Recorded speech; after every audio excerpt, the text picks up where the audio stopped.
assuming you can hear over the helicopter. And James Skalski was talking earlier just about he's never had more fun playing football this season. I mean, for some of those older guys who experienced so much winning, and then have a season that's been so much, more adversity. I mean, how have you seen those guys handle this in terms of, appreciating it and still having fun? Yeah, I think a group of those guys are guys that have played a lot of football. They're very invested, very committed to this program and the process to playing college football. It's a difficult process, very demanding. But as they mature, I think they have even more of an appreciation. They can see the end, and in many ways, although they're ready to move on, I do think that they want to kind of grab a hold of it and slow it down. There's just two more opportunities to play here in Death Valley, and so they recognize that, the value, the worth, the fulfillment that they get from competing with these guys every day, the work that they've put in together, the journey that they've been on together, and again, their time, it's been good. It's been nothing but good. Even through the adversity, it's all good. And so just a really good perspective from a group of guys that have had a lot of success here and have put in a lot of work and a lot of sweat equity in the program. So obviously, whatever we do, you want to know that it's worthwhile, on the field, off the field, whatever it is that we do. And again, that you love what you do. So it's not work if you love it. So I think that's kind of the perspective of Jamie and a number of the other guys, whether it's Balin or Nolan, some of those guys that have been around here, for 5 and 6 years. What role does it play for the defense to have been in that spot, backed up like that, like they were at the end of the game, and how good they've been in that situation and in the red zone overall? What role does that play? What role does it play? Yes. Well, again, it gives you a chance to win most games if you can be good in the red zone. And we've been fortunate to be pretty good there. Not every year, but we've been pretty good, by and large. I do think it's you spend a lot of time in your preparation. I think it shows guys are anticipating what's coming. I think most offensive playbooks will shrink dramatically with what they want to do down there. You've got the comfort from a defensive standpoint. You got the comfort of the sidelines and the back of the end zone. They're not throwing 50-yard post routes down there, so you can, how you play things, how you align structurally, all those things affect, because of what part of the field you're in, a very condensed area. But, and again, like I said, you keep people from scoring touchdowns down there, hold them to field goals, create turnovers, stop them on downs, whatever it is. For a stadium, for a locker room, for a unit, I mean, it's pretty. It can either be demoralizing. The flip side of it, it can be really. Obviously, it's a very positive thing, but it can really give you a lot of confidence in everything that you're doing, and validates, the toughness, the discipline, they never say quit attitude that you got to have when your back's against the wall, if you will. It seems like when you're backed up to the 2-yard line like that, you have to be super energized, but yet keep a certain level of calm. Yeah, you got to play. You got to play physically tough. You got to play with good fundamentals. You got to really understand how you're defending things, where your help is. The margin for error is dramatically shrunk because of, we always talk a 5-yard gain down there is like a 25-yard gain out in the middle of the field, and I think you look at the percentages. Percentages are not in our favor, and to keeping people out of the end zone. So, again, it can. There's a lot to it mentally and structurally, as much as there is. I think that the most important element, though, is belief and attitude and toughness and fight, physicality. The fundamentals will show up under pressure down there for sure.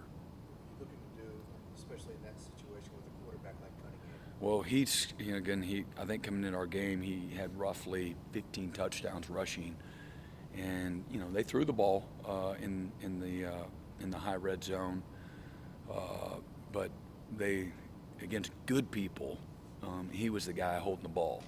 And so just looking at them, how they played in Eastern Kentucky is going to be different than how they played us down there in the same area. And, you can't, that quarterback to have longevity for the season can't always be the guy down there against everybody for a 12-game season. So, we looked at him against good people. And,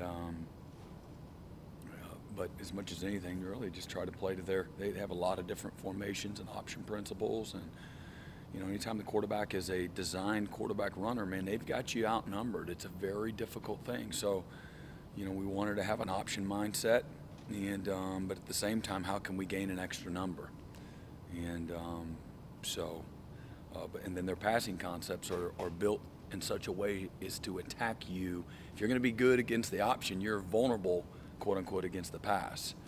So, try to, have a package that can complement you and protect the stresses of your calls. I don't know if that answers your question, but we want our cake and eat it too, is what that means, if you can do that. Brent, have you seen much out of UConn so far, and did their struggles, do you think you'll have to do anything just to remind the guys not to pay attention to their struggles? Yeah, and I would say go back to piggyback before answer that too. Just thinking about going into that fourth quarter, we actually had probably our best quarter of the year was that fourth quarter. Limited them to 2 yards rushing. They were 1 out of 8, I believe, on 3rd and 4th downs in the fourth quarter, and so really, again, I think that there's a lot of momentum created even up to those last 4 plays. They made 2 amazing catches, leading up to it. But, man, our guys just never gave in. And so having the experience of being down there a lot this year in those situations, without question, paid off. And if I could compliment our players on one thing that the unit's done, and I'm proud of them in a lot of ways, for a lot of things rather, but I think and we had so much to get better at. Like we just do. We're just a long ways from being a complete elite unit right now. We're really solid in a lot of places, but still not a finished product. We still got a number of games left. But I think the best thing that they do is the more pressure situationally there is, the better they respond. And they've responded even in non-pressure situations too all year. But I just think that's the best compliment I can get them. The harder it is, the better they play. And I didn't say they've been on the right side of it every time, but man, they don't flinch, and they show up, and they got the right mindset in those situations, and they're not afraid of them. They look it dead in the eye, and and that's what you want. That's whether you fall short in those situations or not. As long as your guys don't flinch, they got the right kind of tough-mindedness. They attack. They're not on their heels. I mean, that's what it's all about. And again, like I said, you do it long enough, you're not going to always be on the right side of it.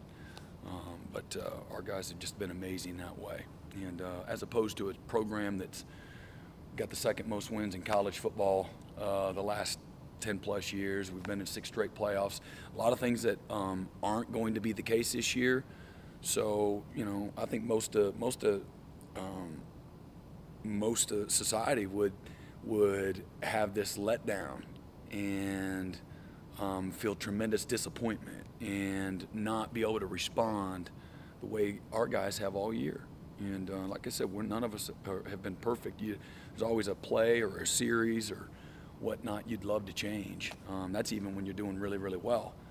And but our guys have, man, it's only brought our guys closer together and been more intentional about everything, how we work, how we prepare, how we meet, and that's people, that's character really showing through there. So just super proud to be associated with this group of guys, man. They're winners, man. They're about all the right stuff.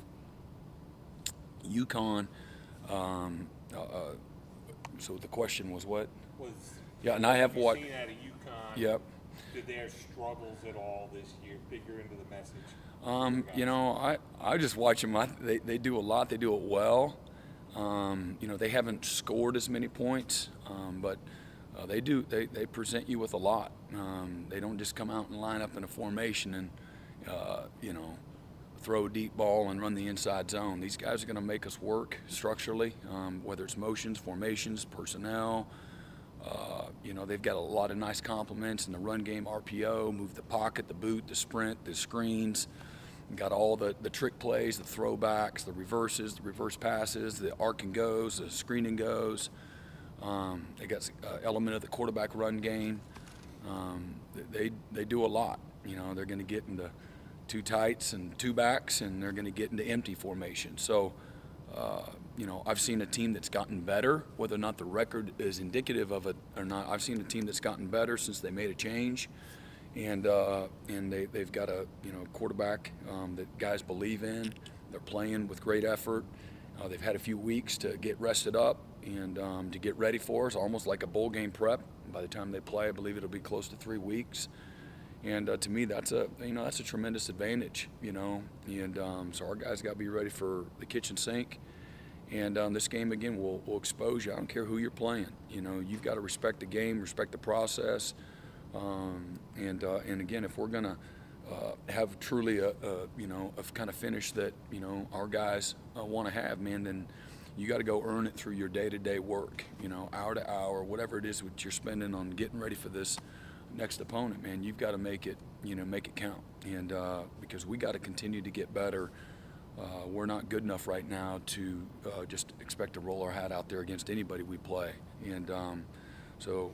That would be my message. That will be our message to our guys when we see them, this afternoon, and again, just to humble themselves and respect this game, respect the process, respect how you got to get ready, and again, we're gonna have to work mentally before the ball's ever snapped. They're gonna strain you, and again, it's about the fundamentals and blocking and tackling and getting off of blocks and making plays on the ball and execution and precision, all those kind of things.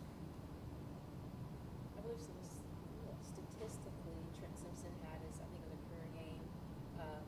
Obviously with guys like Balin and James leaving next year, do you see kind of a proverbial passing of the torch in that aspect of Trent kind of stepping up, so to speak? Yeah, it's not just Trent, but absolutely. Trenton is somebody that obviously he'll be have a lot of experience out of that group coming back as far as starting games and whatnot. So certainly you want to be able to promote that and lean on that, if you will. But there's other guys too that have been preparing and working like Trenton has. They just haven't had as much opportunity. And so the reason I say that with my guard up, it sounds like, is just because I'm counting on a lot of guys, whether it's Levante or it's Keith or it's Kane. It's Barrett Carter's coming, Sergio Allen, Jeremiah Trotter. I mean, we got a really good group of guys that are coming up that have been working every bit as hard. And but Trenton has had another really nice game, and again, like I said after the game, he still has a tremendous ceiling. To me, in his growth and his improvement in knowledge and experience, but the role that he has, he's been doing a really nice job. Been really proud of his progress and how he's, gotten better, since he got here. And like I said, then after the game too, just his third year of, playing linebacker, and so got a tremendous skill set, and he's really during this season, he's kind of starting to take off. Because he's really bought in. Those guys have imposed their will on him and those other guys. So I'm saying those guys, Jamie and Balin in particular, but the group bringing out the best in one another. But those guys have no. Come here, did you hear me? It's not like, hey, just watch us and then do what we do. It's physically, grabbing and dragging along. And the guys don't have to do that, but they literally do that. They don't have to do it, but because we got guys that are willing to be led, and that's the Trenton is somebody that has the humility that he's willing to be led. That doesn't always happen.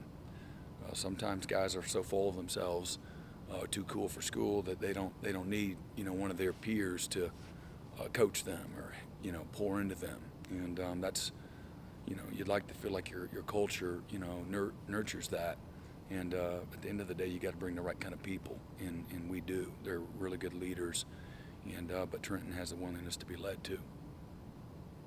Just wondering about E.T. Rubin. Mhm. The guy just didn't play a lot of football in high school until high school either. He's got a lot of playing time recently. How much has he really gotten out of these games in terms of the experience? Well, I would say he's gotten a ton out of it, and a lot of it too, just even the practice field, all the countless reps. That line has shrunk rather, dramatically for lots of different reasons, and has taken advantage of it, and has really helped expedite his growth. He's been banged up a lot too, since he's been here, different issues, and missed significant time with a scaphoid wrist injury that was hurt, and then had surgery, and then didn't heal right. And when you're playing D-line, man, you got to strike people, use your hands. So really set him back. But again, he's got a tremendous ceiling, super athletic, very twitchy, can really run and bend. Really, he's figuring it all out. His best football is way in front of him. But he's been hungry. Coach Bates has done a really nice job with him and just trying to get him to play. Continue to improve that foundation of fundamentals and understanding of what we're doing, and but I've been proud of him, his growth, and I think through after this year you'll see and through the spring, man, he'll come back on another planet next fall. It would be my expectation for him. Anything else for Coach V in person before we open the Zoom? I just have a random question out there. Darian Rencher, his dad said when he first came in, he talked to you and told him, he's better than what his dad had told you about him. I guess, what were your first impressions of Darian? Yeah, and Coach Ollie too, and Ben Bolware, all three of them. So, of course, your dad, Dad's always going to say great things about you. But two people I got a lot of respect for, Coach Ollis and Ben Bolware. Ben was relentless. So was Coach Ollis, but Ben was relentless. Like, y'all are stupid if you don't, let this guy come. Recruit him, and so I always loved that. Starting playing in his non-filtered way, and but I recall people. That's a different conversation. When somebody lays their neck on the line for somebody's character and making a locker room better, and those were consistent comments about. This young guy will bring out the best in so many people. Not that he's just a good kid and, he's a talent and things of that nature, but he's a leader and he's got something to him. He's got a light inside of him that you can't just, go to the Dollar General store and buy. Or even, that's not a coach-induced thing. That's God within. That's great parenting, That's coming from a good culture in high school and bringing all those things with you. And then kind of imposing his will on our program in a really humble way. So he's been a wonderful leader for us and just a great example of hard work and faithfulness. And because that can be sometimes where you doubt yourself, or am I ever going to get my opportunity, or am I being valued? Human beings are pretty simple, just want to be valued. So this is a good place for guys like him to be able to come and really blossom, in my opinion, because I think there's a lot of awareness about young people bringing value to the locker room here and being recognized that way.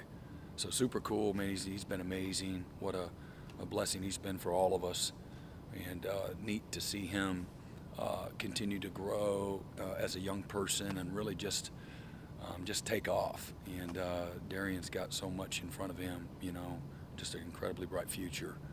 But thankful for all he's invested in Clemson, for sure. We've benefited more than he has, in my opinion. Brent, I guess I was going to ask, as I coach your dad, how's Tyler feeling? And is he going to be back? Yeah, a little bit weak, but Yeah. that was I think flu, he said, was worse than the COVID Yeah. in a lot of ways. So, but yeah, he's back. Thanks. Any questions for Coach V from Zoom? If so, unmute and identify yourself and ask away. Hey, Coach, it's Chris Rem from AtlantaFalcons.com. Hey, Chris. How you doing? What do you remember about Grady Jarrett, coaching him, and the impact he had on that defense? Oh, that's a great question. It's an easy one to answer, but and Clemson's had good defenses. They've had great generational kind of players well before I got here. But to me, he, along with a small group of guys, there's nobody that had more of an impact of the defensive mindset since I've been at Clemson than Grady. And there's other guys like that were total buy-ins. I'd hate to leave somebody out. You know, we got a local guy, Deshaun Williams, that was Grady's partner in crime on that D-line. But Grady, he just changed the defensive huddle. He changed the locker room. His mindset was just different. He's relentless by example.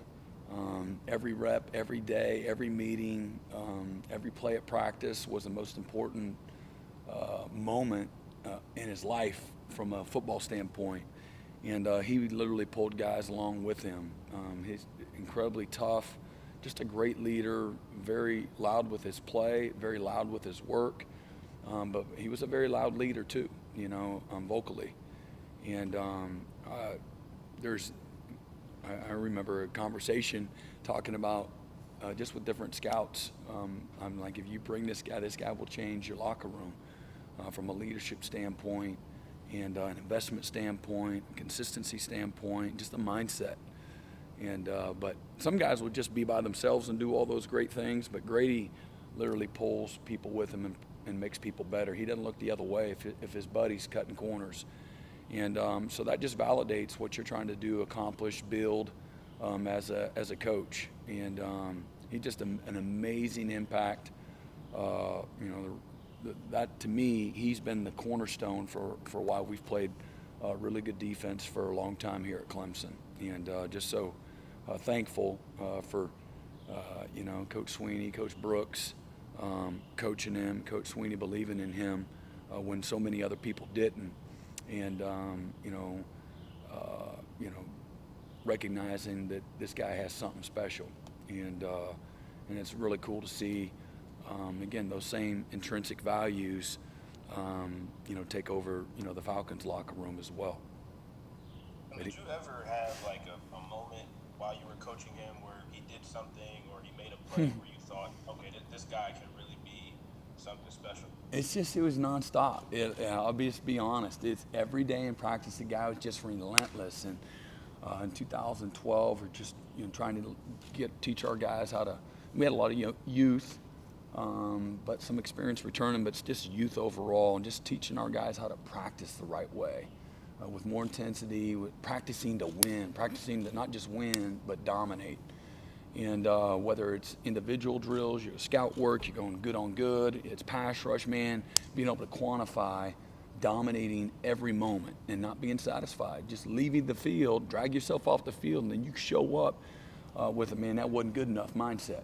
And that can be exhausting. That's a very hard thing. It's not human nature. Human nature is to pat yourself on the back. Human nature is put your guard down. Human nature is have a little success and think you're all of that. And but the best of the best, that, you know, they're never satisfied.